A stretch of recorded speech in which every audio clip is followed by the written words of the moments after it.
There's been many events in this momentous year, but tonight I'm going to do it a little bit differently than been customary, because I believe it's time that we establish not only these events, but to make it very clear to you the basis on which we make these pronunciations about world events. Because the skeptics might say, well, yes, but where's the proof of what you're saying? So tonight we'll be using the Bible quite a lot, as well as concentrating on a limited number of things. There's literally hundreds of events we could talk about. I'm going to concentrate on events around the city of Jerusalem, Israel, Russia, and of course the United Kingdom, Britain, and the Papacy, the role that the Pope is playing at present in the politics of Europe and eventually in the whole world. So let's start with that reading, which we've just read, the so-called Olivet prophecy, because it was given on the Mount of Olives, one of the last utterances of the Lord before his crucifixion. And we chose that because it gives us very clear time markers. There's lots of reasons why we say we're living in the last days before the return of our Lord. But here's the Lord's own words, and he gives us a clear, step-by-step time signature so that we know where we are. Now, the first time marker he makes is the fact that Jerusalem would be encompassed with armies and the nation taken off into captivity. Now, that occurred when the Romans conquered Jerusalem and dispersed the Jewish people throughout all nations, destroyed by the Romans and the people dispersed. Jesus went on to say that until, see there in verse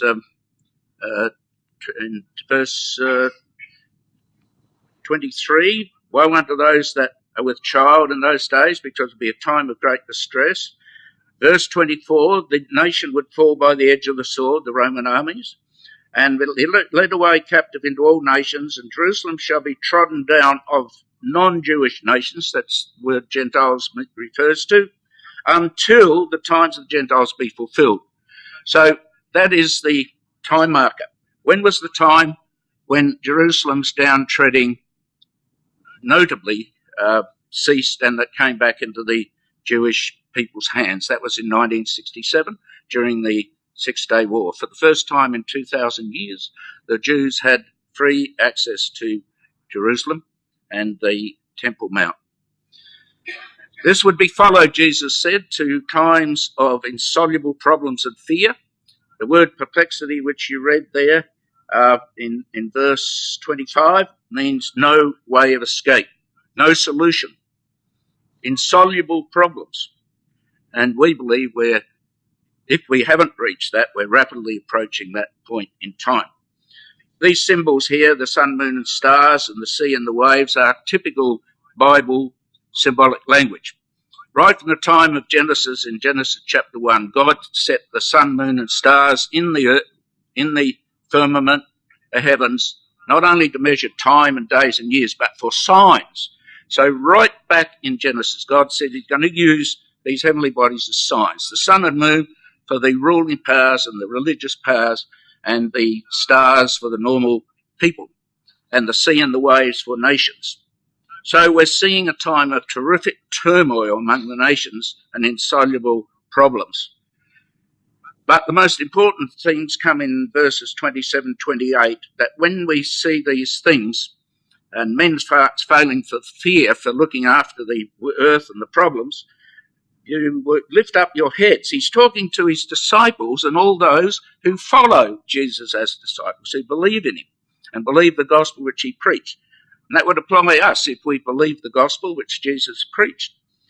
But when these things come to pass, then look up your heads, don't be dismayed, for your redemption draws near. And he says, behold the fig tree and all the trees, and when you see them sprout, the kingdom of God is near at hand. Now the fig tree is a symbol of Israel, right back from Hosea chapter 9, where God says, I found your fathers as the first ripe figs in the wilderness, referring to the birth of the nation when they came out of Egypt. So, there's a time when Jerusalem will be back in Jewish hands. There's a time, at the same time, simultaneously, problems besetting the earth, which are insoluble, fear gripping the people, and Israel back in the land, and Jerusalem in their hands. That's where we are. That's our license for saying we're living in the last days. Well, what have been some of the markers of our days in the last 12 months? Well, before. Rebellion and rioting throughout the earth. As it says here, distress of nations, the sea and the waves roaring, the people rising up. Here's just a list, which I extracted. Not going to go through them all. These are the capitals which have been racked by street demonstrations in which people lose their lives, where the government authorities fire on them, like in Hong Kong, Buenos Aires, Paris particularly. Paris, they go on the street for everything. Present rioting over Emmanuel Macron trying to socialise the nation and take over things like pensions and so forth to the government administration. Barcelona, Melbourne even, over the climate conference. Toronto, Tehran, of course, against the regime. So not everybody's happy with the extreme Islam of the mullahs. Birmingham, of course, Jakarta, Caracas in Venezuela, against the president that they don't approve of. All sorts of reasons. Doesn't matter what the reasons is. Climate is one. Out in the street over climate. A 16-year-old girl, Greta Thunberg, from Norway, she should be at school. And she's leading. She's become the emblem of the climate. And they put her on the front cover of Time magazine for the person of the year. This is just political stuff. And Donald Trump, when he was asked, went something about that should be in school. Jerusalem. Let's talk about Jerusalem. During 2019, a couple of significant events occurred. Well, one in 2018, which has brought Jerusalem into contention, and we've known about this because of the prophet Zechariah. Talks about a time when Jerusalem will become a burden of stone for all people. And in those succeeding verses in Zechariah, God says, whoever tries to lift that stone and burden himself with it, it will crush them. Now we know that Jerusalem's the burning issue of the Arab world against Israel. Not only the land, but the city of Jerusalem. And of course, Jerusalem, as I said, was back in Jewish hands in 1967. And Israel allowed them full access to the Temple Mount. They can go up there. The Israeli police, not the Arabs, keep order. Otherwise, there'd be riots every day. But still the Arabs complain. Now, the contentious things were, first of all, in May 2018, the United States government, President Trump, opened the American embassy in Jerusalem. That caused a great uproar and all sorts of threats, but nothing happened, really. Then, just a month ago, November the 19th, the United States made a statement to the United Nations through Mike Pompeo that recognises Israel's right to build settlements on the West Bank. That was inflammatory. All sorts of threats were made. Nothing happened. Now we see in the United States an administration which, among other things, including a booming economy, full employment, the black population getting jobs like they never got from the Obama administration, the restriction of migration, stopping terrorists getting in, all these things, Mr. Trump's been very successful.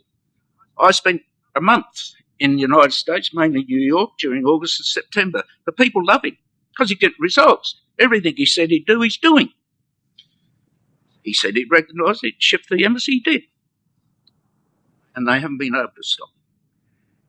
The administration of Trump, and this is all I'll say about Mr. Trump, we believe is there because of his attitude towards Israel. God said to the father of Israel, Abraham, whoever curses you, I'll curse, and whoever blesses you, I'll bless. So why is the United States booming? Because they're lovely people? No, because their administration recognises Israel. Mr. Trump's son-in-law is a Jew. Mike Pence, the Vice President, is a practising Christian in the worldly meaning of the term. But I tell you what, on the 70th anniversary of Israel, he made a speech where he quoted the very quotes we quote from this platform. He quoted Jeremiah 30:33, he quoted Ezekiel 37, the valley of dry bones. This man knows his Bible and he knows why Israel's there. Mike Papano, he's the Secretary of State. He was the one who the other week addressed the United Nations and told them that the United States government believe Israel have a right to build settlements on the West Bank. It's their land. Incredible. And we have a new ambassador of the United Nations who replaces the well-known previous ambassador. She's Kelly Craft, another woman, very capable, and I'm sure she'll do just as good a job as Nikki Haley did. So Jerusalem is going to precipitate the biblical Armageddon. Zechariah 14, I'll gather all nations against Jerusalem to battle. Joel 3, behold, in those days and at that time, when I bring again the captivity of Israel, Judah, name for the people, and Jerusalem, so there's your time marker. I'll gather all nations and bring them down into the valley of Jehoshaphat, means the valley of judgment of God, actually, and will plead with them there. What for? What's the problem God has with the nations? Because of the way they treated my people and for my heritage Israel, God's heritage Israel, whom they have scattered among the nations and parted my land. When you look up a dictionary of the Bible and see that word parted, it means to partition or divide. That's the very term used by the United Nations in the article they passed in 1947, giving Israel a right to that land, divided between Palestinian, Arab and Jew. But the word was partition. So these are latter-day prophecies, aren't they? Russia will play a leading role in the invasion of Israel.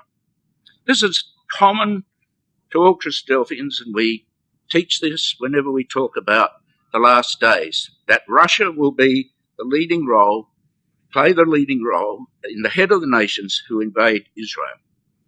Remember what Joel said? You go to all nations. Remember what Zechariah said? All nations. But the leader is named in Ezekiel 38. The word of the Lord came unto me, saying, Son of man, set thy face against Gog, which means at the top, a leader, the land of Magog, the chief prince of Meshech and Tubal, and prophesy against him. Now, the word chief is translated in most Bible translations today, and even some of the older ones, like the Revised Version, the RSV, as the word Ross, or Russ, as we'll show you in a minute. Meshech and Tubal are typical Russian derivation. In the Hebrew language, it's just three syllables there, Musk and Tubal. If you've been to that part of the world, as I have, every second city has that Russian name, sort of those consonants, Minsk, Obsk, Novosibirsk, Most.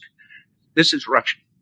And Tubal, of course, is one of the great rivers of Siberia, upon which the river Tobol is built, Tobolsky.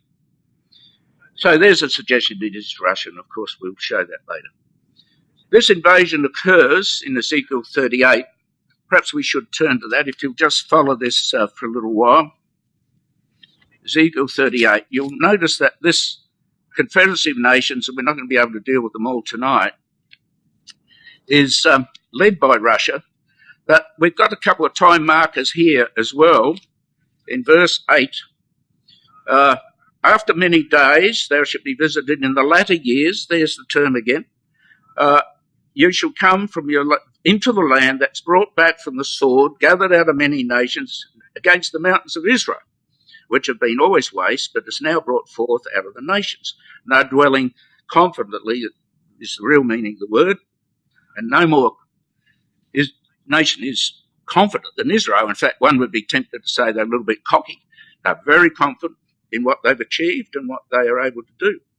Verse 11, you'll come against the land of unwalled villages, the way Israel's really founded was those unwalled villages called kibbutz.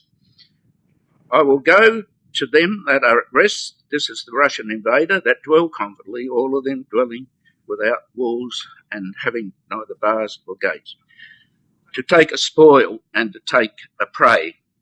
See, they're getting rich. It says later, in cattle and goods and silver and gold, Israel's booming. It's found oil and gas. So the invasion, we notice, is from the far north in verse 14.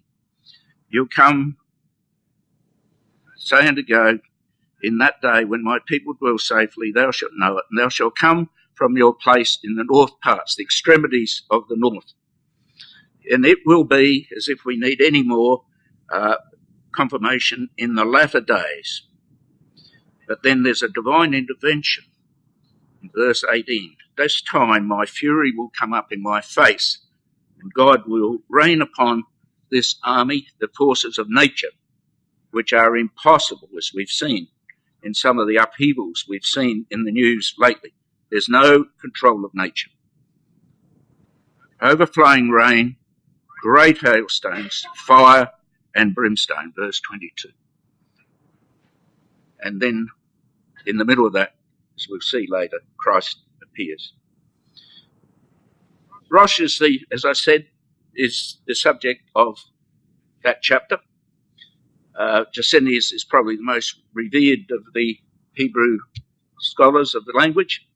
He says the proper name of a northern nation mentioned with Tubal and Meshech, undoubtedly the Russians, who are mentioned by Byzantine, that is Constantinople writers of the 10th century under the name. There's the Greek form, three consonants, not Rosh or Rus, dwelling to the north of Taurus and so forth. So we know it's Russia. I borrowed a Russian Bible, and I couldn't read Russian, of course, but I asked the person, can you show me Ezekiel 38 where the word Rus occurs? And there it is twice in Russian. When I was in Kiev, I photographed the place where the first church was built in Russia by Vladimir, Prince of Rus. That's what's on that stone, Prince of Rus, the same words as in Ezekiel 38, Prince of Rus, AD 98, and also the statue of Vladimir, Prince of Rus, who brought Christianity to the first state of Russia was Kiev, before Moscow. When the Mongols conquered Kiev, the capital shifted up to Moscow in about the 1400s. So Russia is today on the move, and it's moving stealthily south. We won't have time to deal with Daniel's prophecy tonight, but the latter part of Daniel's prophecy describes how when the Greek Empire broke up, the eastern part of the empire, which included Israel and Egypt, divided into two sections, north and south, with Ptolemy and the other one, I forget his name, but the two Seleucid, the Seleucid Empire and the Ptolemaic Empire. The Seleucid in the north, where Syria is today, and Ptolemy in Egypt. We all know the story of Cleopatra and so forth. Now, Russia went into that part earlier in the year, ostensibly to help in the defeat of ISIS. Actually, they went in last year, and supporting Syria's dictator, Assad. So you know who Russia's friends are. I mean, Russia's friends are the enemies of Israel, despite the protestations of Mr. Putin. It has positioned men and armaments on Israel's border. It supports Iran, Israel's deadliest enemy, and they give missiles to Hezbollah. They smuggle them in convoys via this northern Syria into Hezbollah, who have arrayed along the northern border of Israel a whole battery of missiles. And the Israeli Air Force bomb those convoys as frequently as they can. The Israeli Air Force also bomb the storehouses where they store the musicians occasionally. And of course, the Syrians always say, no, we shot them all down, but then you look in the video clips on YouTube and you see great flames and smoke billowing over Damascus. And, no, we shot them down. Well, they're great liars. Now, you see here the dangerous situation for Israel with Russia up here. Ostensibly, to help Turkey deal with Kurds here, who actually were very helpful in dealing with ISIS. And they've also got some positions down here. So this worries Israel a little bit. But of course, Mr. Netanyahu is assured by Mr. Putin things are all right. And they're quite good friends at present. But we just read in Ezekiel 38 that eventually Russia, we didn't read the verse, but it says they will think an evil thought and say, I will go up against the land. So things are going to change in the Middle East. Now, the Golan Heights, there are Russian troops helping the Syrians, but look, the Golan Heights, they just look over Galilee like a balcony. And up until 1967, the farmers in the field were under constant threat of missiles, bombs, shells coming over. And so this area here is so vital to Israel. And Mr. Netanyahu says the Golan Heights are non-negotiable, and so they should be. They were captured by Israel in 1967 in the Six-Day War in a fabulous operation. Mr. Trump recognises the Golan as part of Israel in March this year. Another utterance from the American administration. The Golan Heights belong to Israel. I mean, right from the time of Joshua, they belonged to Israel. 2.5 of the tribes of Israel on that side of the Jordan when Joshua came into the land. They were claimed by Syria, of course. And in 1974, therefore, because of the dispute, there was, after the 1973 war, the United Nations stepped in and put observers in there to prevent hostilities. But they allowed Syria to closer and closer to the border. They've shut their eyes to Russian involvement. Iranian soldiers have been confirmed by the Israeli intelligence up there, and the United Nations do nothing. Russia supports Syria and Hezbollah and also Iran. So despite Mr. Putin's reassurance, by their fruits you shall know him.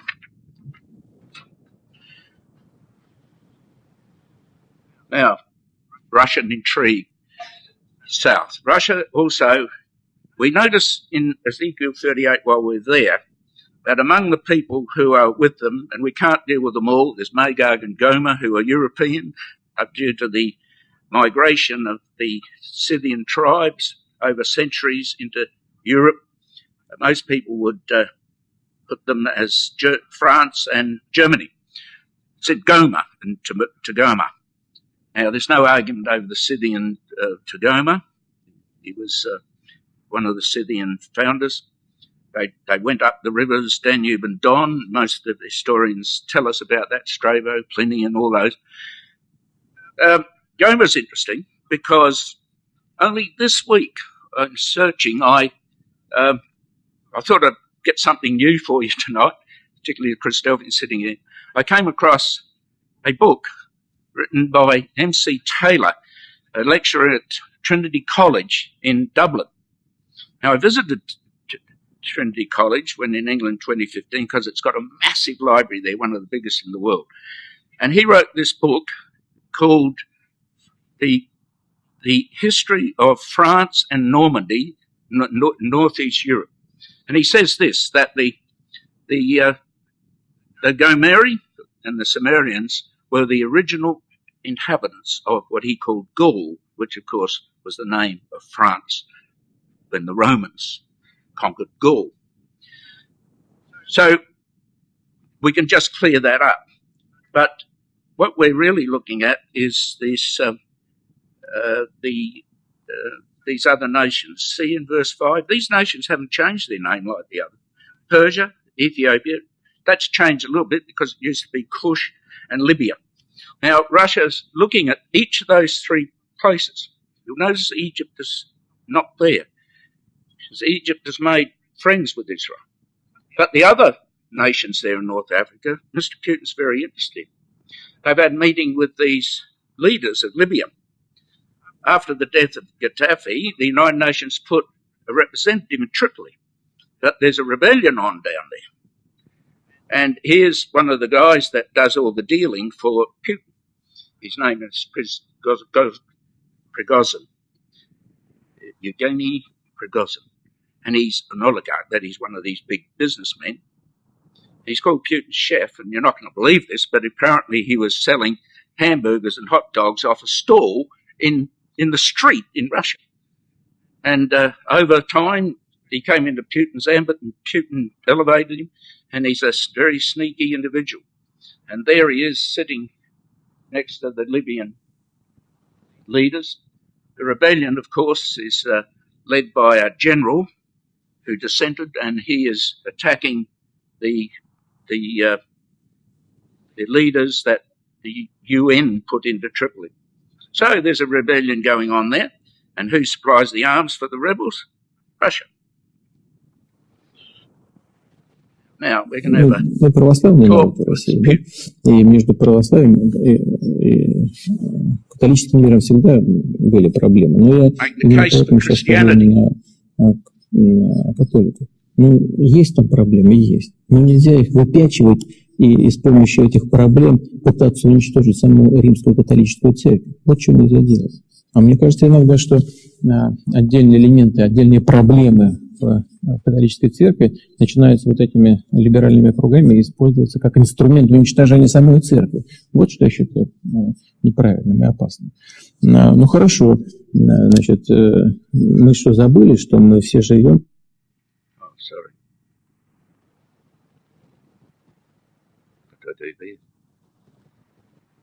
Мы православный народ в России, да? И между православием и католическим миром всегда были проблемы. Но я именно поэтому сейчас скажу именно о католиках. Ну, есть там проблемы, есть. Но нельзя их выпячивать и с помощью этих проблем пытаться уничтожить саму римскую католическую церковь. Вот что нельзя делать. А мне кажется иногда, что отдельные элементы, отдельные проблемы в католической церкви начинаются вот этими либеральными кругами и используются как инструмент уничтожения самой церкви. Вот что я считаю неправильным и опасным. Ну хорошо, значит, мы что, забыли, что мы все живем в мире, который основан на библейских ценностях. Даже атеисты. Но мы все живем в этом мире.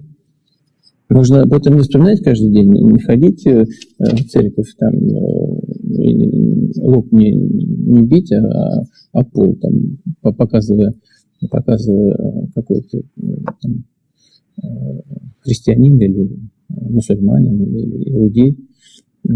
Но в душе, в сердце должны быть какие-то основополагающие человеческие правила, моральные ценности.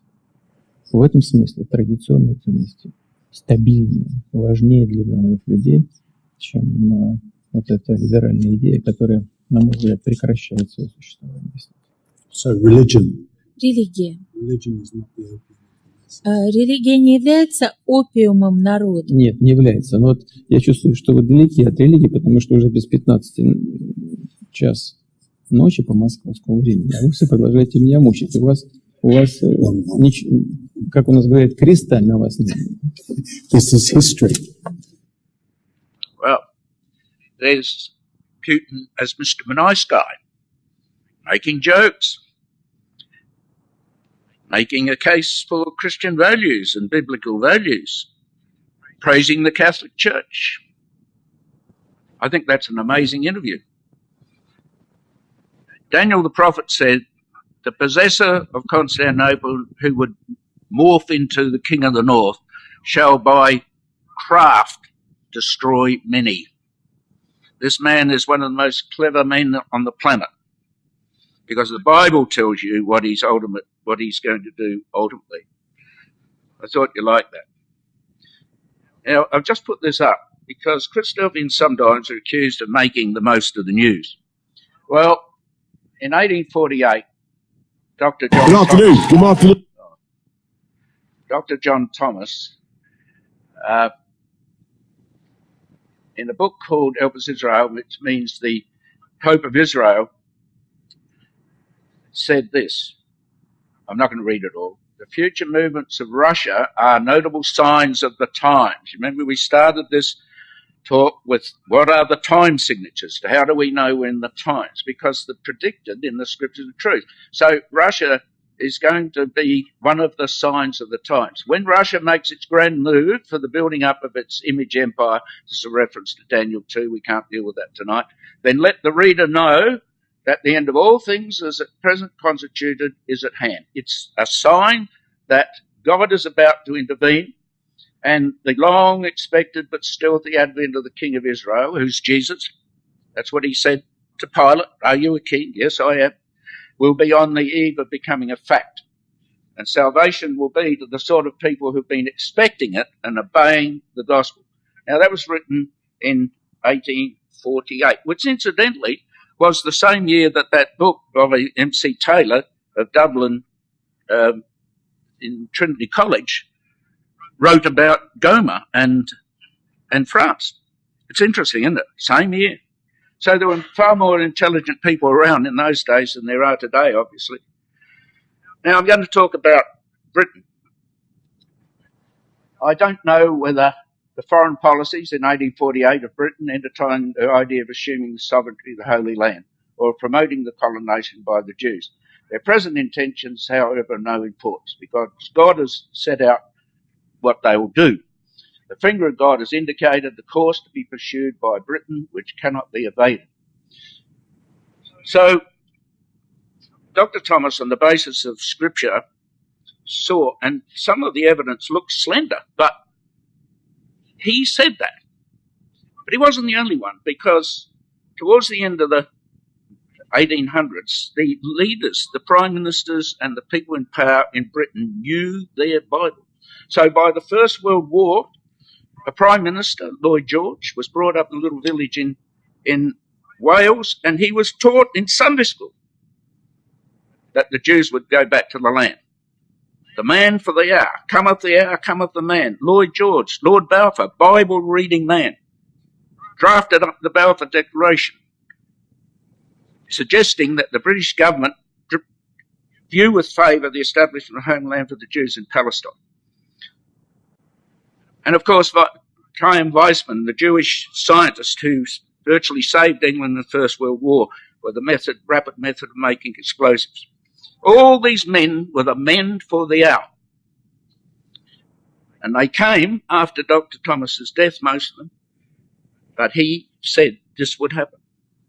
He doesn't know whether leaders of Britain conceive this at present, but they will be moved eventually to do it.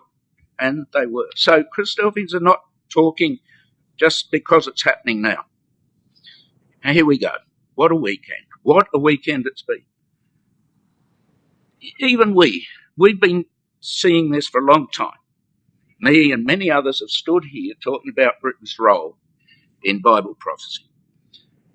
But I don't think any of us thought we'd wake up on Saturday morning with an 80-seat majority. The worst Labour loss since 1935. And Conservative governments now, in what Ezekiel 38 calls the young lions of the Tarshish power, there's the main ones. And they've all now got Conservative governments. Jeremy Corbyn, who's a very nasty man, totally anti-Semitic, supports the Palestinian Authority and Hamas. And the news clips coming yesterday morning, which I searched out, we can't talk about everything, but he claimed that he is not anti-Semitic and he did have no relationship with terrorist organisations. So the press in England have just published a picture of him at the grave of a terrorist being buried, and he's holding one of the wreaths. The man is an anti-Semite and an evil liar. and God's swept him away in the most damaging result since 1935 for the Labor Party. This is the hand of God working over this last week. And what are the opportunities opening now? Opportunities for trade, and the alignment for Ezekiel 38 is now in position. Tarshish, see, and the young lions. You'd have to be somehow born in a different era not to know that the lions... Good afternoon. Afternoon, everybody. Here is one of them. Good afternoon. This morning I went to Buckingham Palace, and I am forming a new government. And on Monday, MPs will arrive at Westminster to form a new parliament. And I'm proud to say that members of our new One Nation government, a people's government, will set out from constituencies that have never returned a Conservative MP for 100 years. And yes, they will have an overwhelming mandate from this election to get Brexit done, and we will honour that mandate by January the 31st. Yeah, he's a Mr. Fix-It like Donald Trump. He just gets the job done. Less talk, get the job done. And this is going to be good for England and everyone, of course. Now, we must sort of hurry along. I've still got one more speaker to go. Well, Britain, I have not named Britain, says the same author in the same book, page 326, among the 10 toes of Daniel's image. The 10 toes of Daniel's image represented in this image that was shown to Nebuchadnezzar the breakup of the old Roman Empire into fragments. And that was really after the Goths sacked Rome. Some of the pagan powers spilled over in the Roman Empire and formed independent kingdoms, like the Franks, the Huns, and you've heard of them all in history. Existing theories, however, require Britain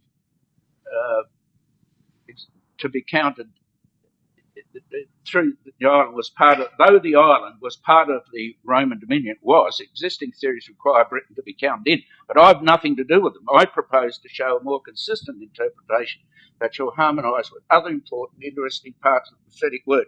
And that's the strength, if we might say, and it sounds like boasting, of the Christadelphian position. We make statements which are confirmed by other parts of Scripture.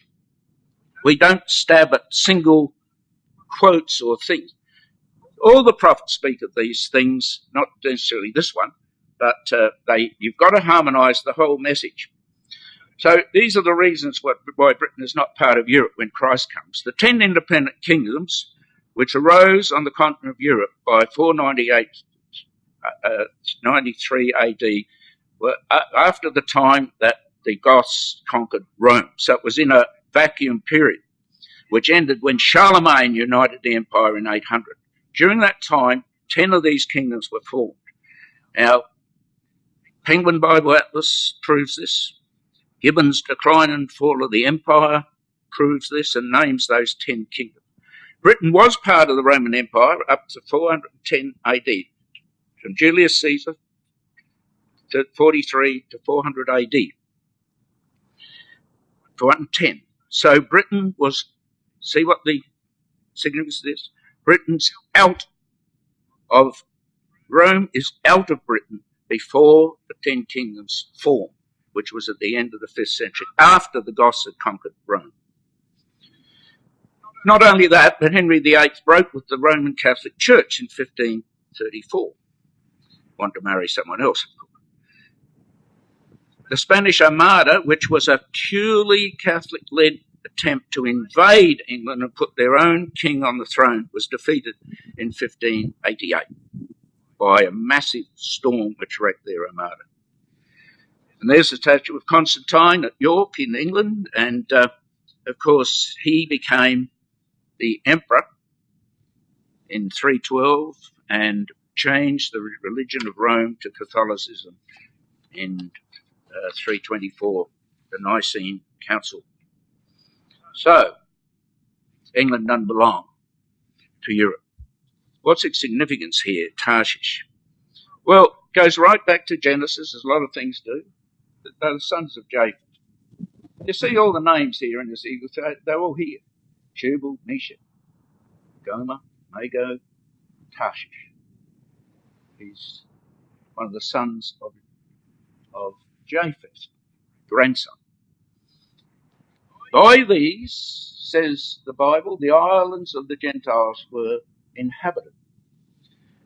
The great, I use him quite a lot from this platform, George Vernadsky. He was the lecturer in Russian history at Yale University for about 20 years, from the 1940s to 1950s. So we've got a modern historian who says that all these Russian tribes, Rus, Magog, Gomer, all came from the Caspian Black Sea area, and they were called Japhethites. He's a Russian historian, a modern Russian historian, saying they all came from Japheth. And they migrated all over the then known world. Among them was Tarshish. Now, in Ezekiel 30:27, we read that they traded with a place called Tarshish. And the Phoenicians actually called it Baratanic, the Islands of Tin, and the Greeks had their own word for it, the Islands of Tin. Cassiterite is actually, I learnt when I was doing chemistry, cassiterite is the ore from which they extract tin. And by the Romans, Britannia. And you've got Bocart's Sacred Geography. These two here, Brewer's Britain, I picked up in Truro when I was in Cornwall, and this is considered to be one of the best histories of Cornwall and the tin trade. Now, people get confused because the Tyrians were very cunning. They didn't disclose where they got their tin. It was the best quality in the world for making bronze. The zinc and tin make bronze, and this was used for weapons, for swords and whatnot. And they had colonies at Alexandria, Carthage and Spain. They did mine some tin at Spain. But they also went to the east, to India, because that's another story. But they didn't disclose where they went. Now, people say, well, look at all they were called Tarshish in their day. Yes, well, of course, in Adelaide we've got Cheltenham, we've got Stepney, and we've got Malvern. And why have we got all these English names of London suburbs and so forth? Because we were colonised by England. And it's the same thing here. They called themselves by the name as they went. So there's no problem with that. Now,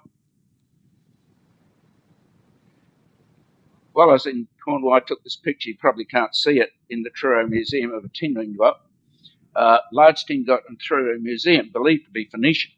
Now, you notice it's cleft here, and the person I was with sort of commented on this and said, well, you know why that is? And I didn't know the answer, because it proves it was by ships to get it in the hold of the ship, so going across the Bay of Biscay on the way home, the Phoenicians wouldn't capsize. And there it is. The Roman ingot is different. It's a different shape, because the Romans mined tin in England. But all the evidence points to England being the great Tarshish of the Bible that traded with Tyre, the Phoenician ships that went to England. Now, it's interesting that off the coast of Israel, about a month ago, they found a ship carrying ingots. And they sent the ingots back to England to be assayed. The result, this tin came from Cornwall. Cornwall had the finest tin in the ancient world. And you can see the old tin mines when you go to Cornwall today, but of course they are not operating now. They got tinned out. The young lions of the latter days, well, the young lions are the Commonwealth countries. England's the mother lion. Here's the coat of arms of the Queen. There's a Canadian poster, and the famous First World War poster with all the young, you can't see it here, but Australia, Canada, in those days South Africa, Merchant of Tarshish with the young lions thereof. So, and by the way, if you've got the Weekend Australian, turn it up in the section on World News, the Inquirer, and you'll see the cartoon. There's always a cartoon. And the big cartoon is of Boris Johnson. And he's been hugged by a big lion. So everybody knows that The lion is the symbol of Great Britain. Ancient Sheba and Dedan will quickly go over here because we're running out of time. These describe Saudi Arabia and the Gulf states which will support Israel. You see, Sheba, Dedan, the merchants of Tarshish. What are these other nations doing supporting England? Well, they're in the Arabian Peninsula. There's the kingdom of Sheba. Dedan was further north towards the Gulf. Now, what's Britain's involvement there? They've got a big naval base, Bahrain for a start, but there's a lot of things happening. A lot of things happening this year. This one is December the 2nd. I told you I'd be up to date in this talk. December the 2nd. There's Prince William meeting some of the leaders of the Gulf states, Kuwait and Oman. Here is Mr. Netanyahu, and he's visiting the Sultan of Oman, which is north of the Arabian Peninsula, the area of Dedan, October 26, 2019. This is right off the press. The leader of England. Mind you, the other members of the royal family have visited the Gulf states. Prince Charles has, the Queen has years ago when she was, of course, much younger. Now I'm going to finish up quickly. I'm going to go over time, but I've got another speaker tonight with me, and that's the Pope of Rome. So you won't want to miss him. The role of the papacy in the world today. The papacy is bidding for greater power and influence in the world. Of course, it starts with Europe. There's the famous meeting in March the 27th, 2017, when the Pope gathered all these leaders of Europe on the anniversary of the first common market and the beginning of the European Union. He didn't realise he was behind the Michelangelo's terrible painting of the Last Judgment, but there he is with all the leaders. You'll notice, of course, that Mrs. May, who was at the time the Prime Minister of England, is not there. Again, confirming our view of Bible prophecy. England does not belong in Catholic Europe. Does not. Insieme a voi faccio appello a tutte le personalità pubbliche che a livello mondiale sono già impegnate nel delicato settore dell'educazione delle nuove generazioni. Ho fiducia che non si tireranno indietro. Cerchiamo insieme di trovare soluzioni, avviare processi di trasformazione senza paura. Invito ciascuno di voi ad essere protagonista di questa alleanza. L'appuntamento è per il giorno 14 maggio 2020 a Roma. Vi aspetto e fin d'ora vi saluto e benedico. Grazie. Well, there it is, an invitation to be in Rome on the 14th of May next year, the anniversary of Israel's formation. Is that deliberate? The Pope is embarked on a process of globalization. He sees himself now bringing all nations together. Last time that was attempted was the Tower of Babel. And of course, God confounded it. And that one of the symbols of the European Union is Peter Bruegel's painting of 1553 of the Tower of Babel. And it's used on posters of the European Union. And the Parliament building in Brussels is fashioned on the Tower of Babel. Do these people understand what they're doing? They're inviting God to knock it down. I mean, people are in the hands of God like clay. The European Union has chosen some of the symbols, the Tower of Babel. He's bringing all languages together, all leaders of the world, politicians, the full speech, of course, politicians, educators, business leaders, corporations, all to send their representatives to Rome on the 14th of May, 2020. Now, I'm now in overtime, but I'm sorry about that. We'll just finish off shortly. The Bible tells us about a power that would cause a falling away from the truth in 2 Corinthians, as Thessalonians, from the teaching of the apostles of Christ.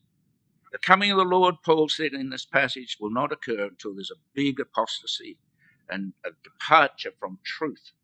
A religion headed up by a single man who sits in the temple of God speaking for God and saying he is God. when the Pope sits on the throne and makes a papal edict, it's called ex cathedra, from the throne, and it's God speaking.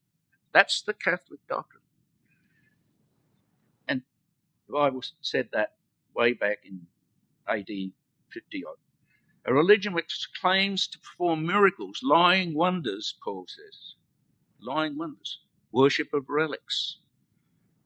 Pieces of the cross.